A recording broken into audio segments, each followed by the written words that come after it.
दोस्तों, क्या डाइवोर्स के बाद आईपीसी के सेक्शन 498 ए के तहत एक महिला अपने फॉर्मर हस्बैंड के खिलाफ एफआईआर को दर्ज करवा सकती है या फिर नहीं? और केस का टाइटल है रमेश भाई Dhanjibhai Solanki versus state of Gujarat case. और इस केस की सुनवाई जस्टिस जे.सी. दोषी की बेंच कर रही थी। दोस्तों, हाल ही में गुजरात हाई कोर्ट ने अपना अहम फैसला सुनाते हुए कहा कि एक महिला तलाक के बाद इंडियन पीनल कोड सेक्शन 498 ए के तहत क्रुएल्टी का आरोप लगाकर कंप्लेंट को दर्ज कर सकती है, लेकिन शर्त ये ही होगी कि शिकायत सिर्फ उन बातों के लिए और उन घटनाओं के लिए ही हो सकती है जो तलाक से पहले यानी कि मैरिड लाइफ में हुई होंगी।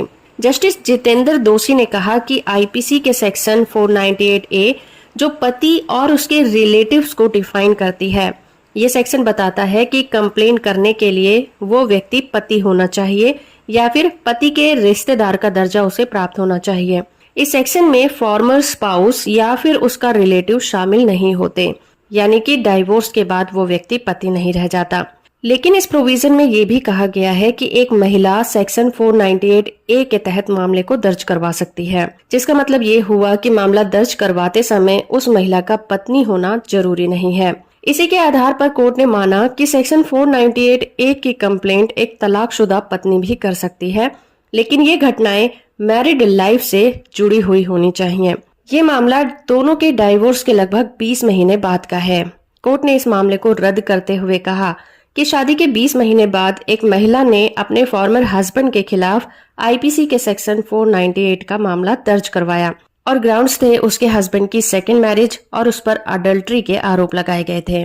कोर्ट ने यह भी देखा कि महिला ने शादी के दौरान क्रुएल्टी या फिर उत्पीड़न जैसी बातों का जिक्र नहीं किया था। आरोप भी बहुत नॉर्मल नेचर के थे और ऐसा लग रहा था कि कंप्लेंट सिर्फ तलाक देने की वजह से ही पति पर लगाए गए थे।